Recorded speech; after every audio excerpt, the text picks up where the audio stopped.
اعوذ باللہ من الشیطان الرجیم بسم اللہ الرحمن الرحیم الم تعلم ان اللہ علی کل شیء قدیر الم تعلم ان اللہ له ملک السماوات والارض وما لکم من دون اللہ من ولی ولا نصیر صدق اللہ العظیم۔ ان آیات مبارکہ کا ترجمہ اگرچہ ہم کر چکے ہیں، لیکن اس کا جو اصل مفہوم ہے اور اس کا پس منظر ہے اس کو سمجھنا ضروری ہے۔ آپ کو معلوم ہے کہ اللہ کا دین آدم سے لے کر این دم تک ایک ہی ہے۔ نوح کا دین، موسیٰ کا دین، عیسیٰ کا دین، محمد کا دین صلی اللہ علیہ وسلم علیہ الصلوۃ دین ایک ہی ہے۔ شریعتوں میں فرق رہا ہے، اور یہ فرق جو رہا ہے اس کا اصل سبب یہ ہے کہ نوع انسانی مختلف اعتبارات سے ارتقاء کی مراحل طے کر رہی تھی۔ ذہنی پختگی، شعور کی پختگی، پھر سوشل ایولیوشن، تمدنی ارتقاء، یہ مسلسل جاری تھا۔ لہذا اس ارتقاء کے جس مرحلے میں رسول آئے اسی کی مناسبت سے ان کو تعلیمات دے دی گئیں۔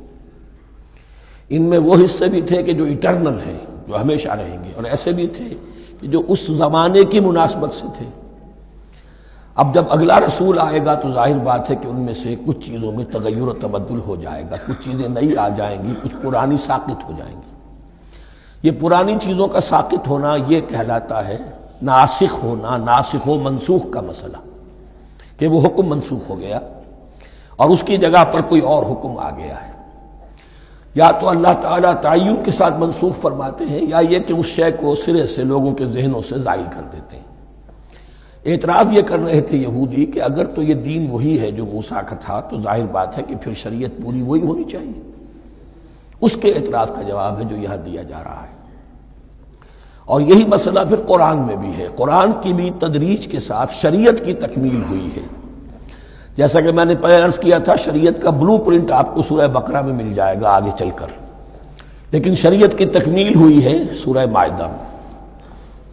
یہ جو تقریباً 5-6 سال کا وقفہ ہے، اس میں کچھ احکام شروع میں دیے گئے، پھر ان میں رد و بدل کر کے، اور پھر آخر میں الیوم اکملت لکم دینکم واتممت علیکم نعمتی ورضیت لکم الاسلام دینا۔ تو یہ ناسخ و منسوخ کا مسئلہ صرف سابقہ شریعتوں اور شریعت محمدی میں نہیں ہے صلی اللہ علیہ وسلم، بلکہ خود شریعت محمدی میں بھی زمانی اعتبار سے ارتقاء ہوا ہے کہ پہلے شراب کے بارے میں حکم دیا گیا کہ اس کی مضرت زیادہ ہے، گناہ کا پہلو زیادہ ہے، کچھ فائدے بھی ہیں، بس۔ اس کے بعد آیا اگر شراب کے نشے میں ہو تو نماز مت پڑھو، نماز کے قریب مت جاؤ۔ پورے معاہدہ میں آخری حکم آ گیا، حل انتم منتہون، اب باز آتے ہو کہ نہیں آتے، حرام کر دیا گیا۔ تو یہ تدریجاً ہوا ہے۔ تو ناسخ و منسوخ قرآن میں بھی ہے، اور ناسخ و منسوخ قرآن اور تورات کے مابین بھی ہے۔ تو ہم نہیں منسوخ کرتے کوئی آیت یا بھلوا دیتے ہیں اس کو، نأتی بخیر منہا، ہم اس سے بھی بہتر لے آتے ہیں، او مثلہا، یا اس جیسی ہی۔ الم تعلم ان اللہ علی کل شیء قدیر، اب یہ کہ یہ تو اللہ کی اتھارٹی ہے، مالک الملک وہ ہے، دین اس کا ہے، اس میں وہ جس طریقے سے چاہے کسی چیز کے اندر تبدیلی پیدا کر دے۔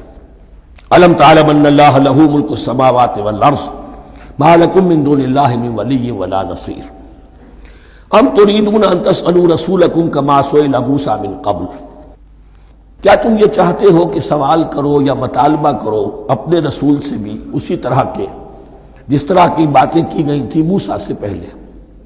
مثلا ہم دیکھ چکے ہیں کہ ان سے کہا گیا کہ ہم نہیں مانیں گے جب تک کہ اللہ کو دیکھ نہ لے عیاناً، یا اسی طرح کے اور مطالبے جو حضرت موسیٰ علیہ السلام سے کیے جاتے تھے۔ یہاں مسلمانوں کو سکھایا جا رہا ہے کہ اس روش سے باز آؤ، ایسی بات تمہارے اندر پیدا نہیں ہونی چاہیے۔ وَمَن يَتَبَدَّلِ الْكُفْرَ بِالْإِيمَانِ فَقَدْ ضَلَّ سَوَاءَ السَّبِيلِ، ظاہر بات ہے ایسی حرکتیں بھی اب مسلمانوں میں سے بھی جو منافقین ان میں شامل تھے وہی کر رہے ہوں گے۔ اس لیے فرمایا کہ جو کوئی ایمان کو ہاتھ سے دے کر کفر کو لے لے گا، یعنی منافق کیونکہ دو طرفہ ہوتا ہے، اب اس کا بھی امکان ہوتا ہے کہ یکسو ہو جائے کفر کی طرف، اور اس کا بھی امکان ہوتا ہے کہ بالآخر یکسو ہو جائے ایمان کی طرف۔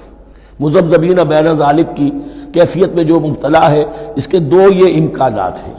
تو جو کفر کی طرف جا کر مستقل طور پر راغب ہو گیا اس کا ذکر ہے، ومن يتبدل الكفر بالایمان فقد ضل سواء السبیل، تو وہ تو سیدھی راہ سے بھٹک گیا۔ ود کثیر من اہل الکتاب لو یردونکم من بعد ایمانکم کفارا، اہل کتاب میں سے بہت سے لوگ ہیں جو چاہتے ہیں کہ کسی طرح لوٹا کر لے جائیں تمہیں تمہارے ایمان کے بعد، پھر کفار بنا دیں۔